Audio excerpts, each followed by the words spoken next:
So I just sort of wander through life, observing things. I have the benefit of, for whatever reason, I was excused from having to work.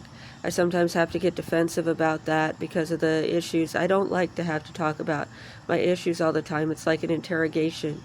Oh, you have double vision, or um, maybe some other topics. Maybe I can use that to argue that you shouldn't be housed, that kind of thing. Because I don't know. This is what my housing complex looks like, and it's full of people. Some people work, but some people don't, and it looks pretty nice, doesn't it? And they do everything in their power to make it just unlivable. It's unbelievable how they try to do that. Um,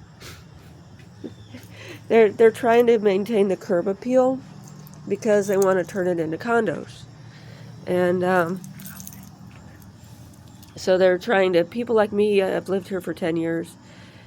Anyway, so I have the benefit of not having to work for a living, having a 24 by 24 foot house.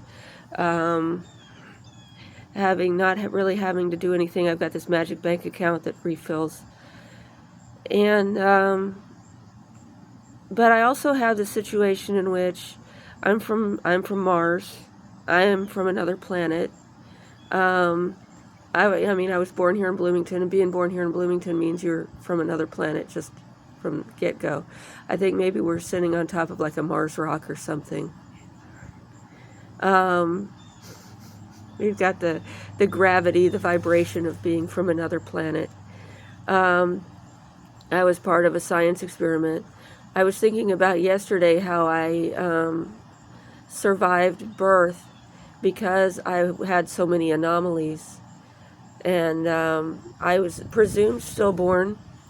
I was set aside. And when the lab tech was prepping me to put me in the formaldehyde, she realized that I was still alive and was curious enough about my neurological symptoms that she spirited me out to a hospital. Not because she loved life or cared for children, but because she was curious about science. And so ever since then, I have been someone whose entire reality was full of secrets, and as such, my involvement with my guru, who had been involved with my conception, who is not one of my parents, was able to involve me in his interests, which included Bon and Dzogchen. It also included Nyingma, but Dojang Rinpoche was very explicit about my non-participation in Nyingma, which I kind of ignore for the most part, but certainly there's no public participation. He didn't have the authority to exclude household participation. But because my guru was so busy, because there was no social support for housing and such, I end up living in a place like this, where again, a curb appeal is more important than tenant comfort.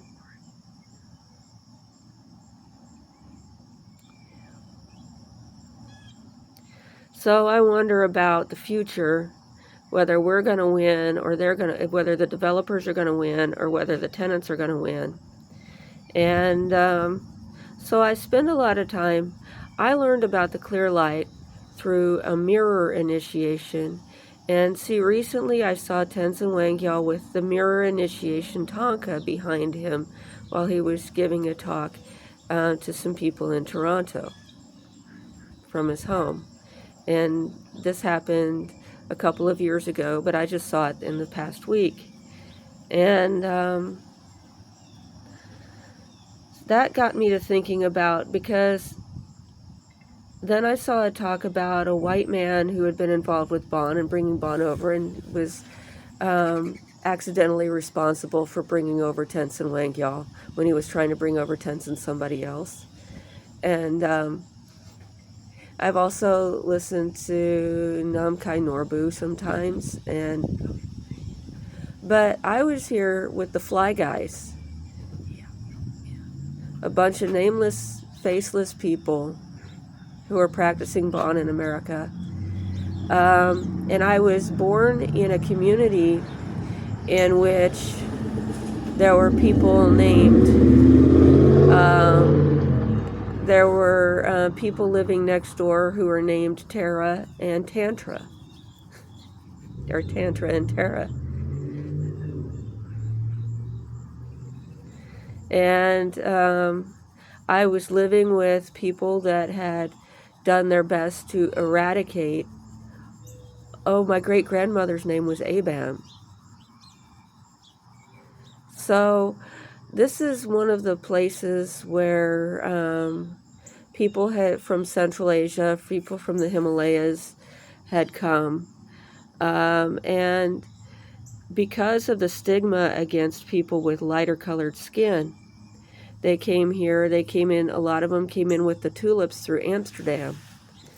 And others, you know, they kind of like tiptoed in with the tulips. And maybe even inspired the ukulele, who knows. But they have, you know, all the different influences. But I was born after the Vanderbilts had been approached by the Zionists, after they found out that they could not trace them and their baptism records. And they were told to take a flying Tibetan idiom on a slippery substance. And which is it's used, that word is used in the Tibetan vernacular around here. It doesn't, I don't know anybody who thinks of it as a sex word. We think of it as, you know, as being slippery, as being shiny, you know, shiny. Because it's like when you say, F, something shone and got your attention. What's that? Or F off means to, you know, put some grease under your feet and slide in that direction. It doesn't mean to like, but some people take it to mean that way. Because, you know, it's a good way to get lost for a long period of time. And, but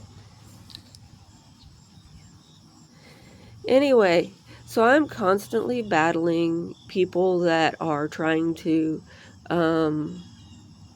paint me with the broadest brushes possible, and then they get out the detail brushes and write, you know, pornographic graffiti all over everything. And then meanwhile, I'm just sitting here disassociating myself from my reactions and what I'm seeing, and using a whole bunch of different skills that people are talking about. And for a long time, there was nobody on TV or on YouTube or on the internet that was talking about any of these things. Whenever I would run into people who wanted to broach the subject with me, so having noticed something or another, I would try to get rid of them. I would try to get some information from them at first, and then I would get like a sick feeling in my stomach about whatever, and just try to get rid of them. But yeah, so I've just been downloading these. I'm still having problems with my internet because I have a Motorola phone, and I was on AT&T, and Motorola and AT&T were in arguments about Gaza.